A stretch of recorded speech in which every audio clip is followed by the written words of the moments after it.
Mark Twain felt supremely at home when he visited Odessa in the late summer of 1867. He had come to the Russian port city on the world's first long-distance pleasure cruise, a jaunt across the Near East, related in The Innocents Abroad. After a 20-hour run across the Black Sea on the steamer Quaker City, Twain stepped ashore to see Odessa's cascade of stone steps, one of the most famous staircases in the world, beckoning him from the docklands to the upper city. At the top, looking like a casual visitor peering out over the harbor, the diminutive statue of the Duc de Richelieu, one of the city's early builders, held out a welcoming hand. Twain puffed his way to the heights and gazed out over the grain silos and quays below. Behind him rose the city center, buzzing with the business of trade, shipping, and exchange. Broad, well-kept streets intersected at right angles. Low houses of 2 or 3 stories flanked the boulevards. Plain facades plastered in blues and yellows reflected the sunlight that bounced ashore from the calm waters of the Black Sea. Acacia trees lifted their branches over sidewalks that teemed with people taking in the summer air, while dust clouds roiled with each passing carriage. "Look up the street or down the street, this way or that way," Twain wrote. "We saw only America." That was an odd way of seeing things.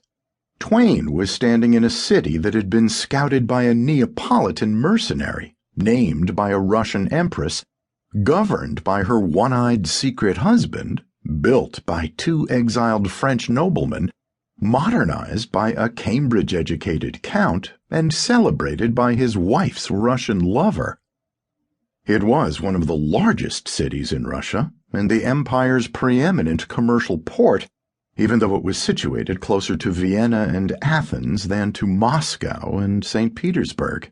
The population was almost a quarter Jewish. Not long after Twain's trip, the city witnessed some of the most horrific anti-Semitic violence in Russian history. Jews were literally murdered in the streets in repeated outpourings of hatred and fear.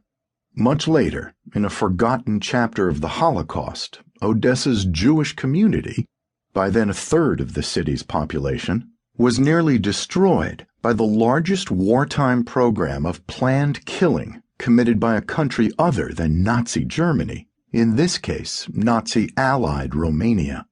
What Twain saw in the streets and courtyards of Odessa was a place that had cultivated, like his homeland, a remarkable ability to unite nationalities and reshape itself on its own terms, generation after generation.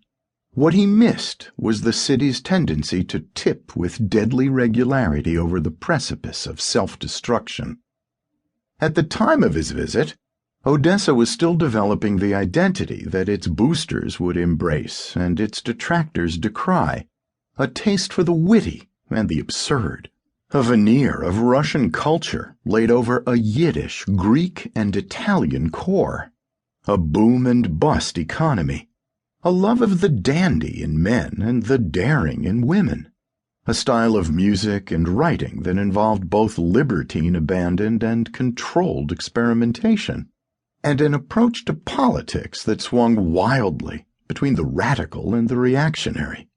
It would eventually transfer many of those habits and values to new locales, from the jazz clubs of Leningrad to the Borscht Belt banquet halls of the Catskills and Brighton Beach. In the 4 countries that have governed it, the Russian Empire, the Soviet Union, Romania as an occupying power, and now Ukraine, Odessa has stood out as a mixed and rambunctious city, an island of difference perched between sea and steppe, yet a place continually threatened by its own mottled personality. Odessa did not have any tradition, but it was therefore not afraid of new forms of living and activity, recalled the Zionist activist and Odessa native Vladimir Jabotinsky. It developed in us more temperament and less passion, more cynicism but less bitterness. From its founding in 1794 all the way to the present, Odessa has struggled to survive, somewhere between success and suicide.